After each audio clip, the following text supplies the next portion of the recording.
उपमुख्यमंत्री एकनाथ शिंदे यांनी सबुरीचा सल्ला दिल्यानंतर आणि पक्षाकडनं कारवाईची चर्चा रंगल्यानंतर सुद्धा रवींद्र धंगेकर हे काही थांबण्याचं नाव घेत नाहीयेत। पुन्हा एकदा दिवस उजाडताच धंगेकरांनी केंद्रीय राज्यमंत्री मुरलीधर मोहोळ यांच्यावर जोरदार निशाणा साधलाय। पाहुयात त्याच संदर्भातला हा रिपोर्ट।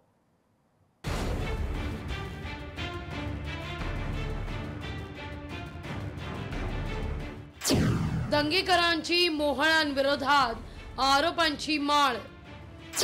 पक्षानं समज देऊनही दंगेकरांची झुकेगा नाही भूमिका।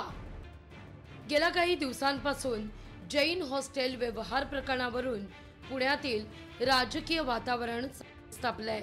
त्यातच शिंदेच्या शिवसेनेचे रवींद्र धंगेकर हे सातत्यानं केंद्रीय मंत्री मुरलीधर मोहोळ यांच्यावर आरोपांची राळ उठवताना दिसतात। मुरलीधर मोहोळ हे महापौर असताना मनपाची अधिकृत गाडी न वापरता एका बडेकर बिल्डरची गाडी वापरत होते असा दावा रवींद्र धंगेकरांचा आहे। सोबतच त्यांनी या गाडीचे फोटो आणि नंबर सांगितलेले आहे। बिल्डरच्या गाडीला महापौरांचा लोगो कसा हा सवाल धंगेकर उपस्थित करतायत।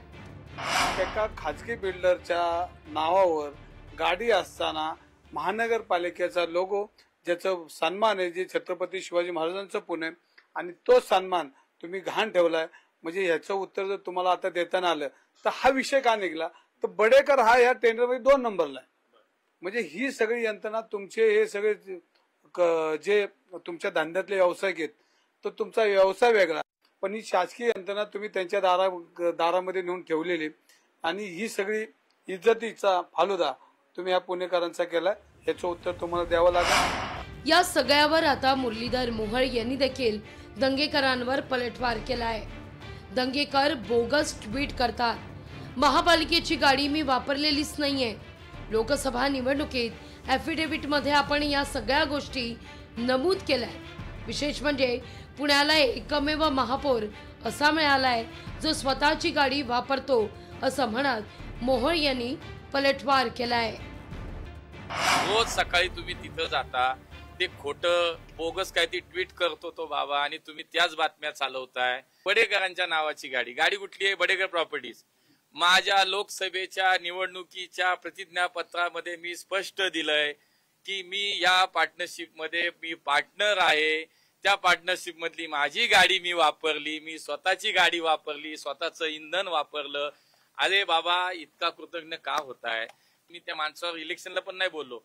व्यक्तिगत द्वेष कुठंतरी आकस आणि याच्या मला वाटतं आता हे तुम्ही चालवणार का नाही? सातत्यानं मुरलीधर मोहोळ यांच्यावर आरोप होत आहेत त्यामुळे त्यांनी राजीनामा द्यावा अशी मागणी दंगेकरांची आहे। तर लाज हा शब्द त्यांच्याकडे असेल तर ते कुणाकडे?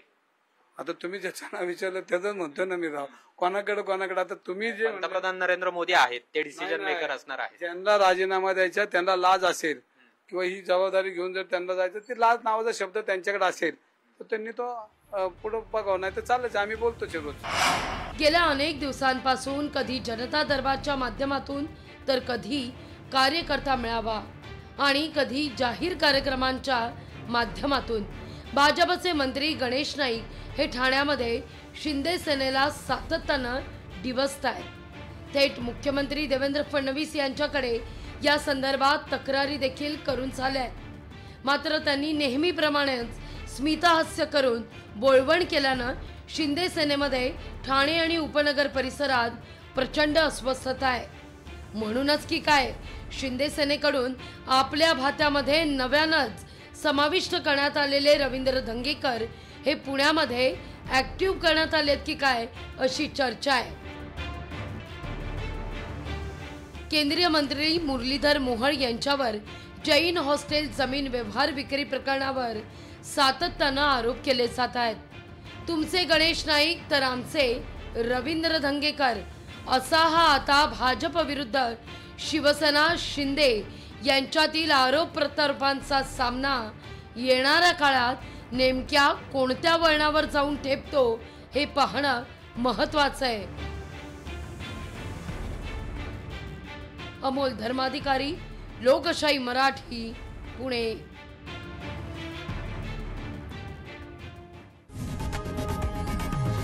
लोकशाही मराठी.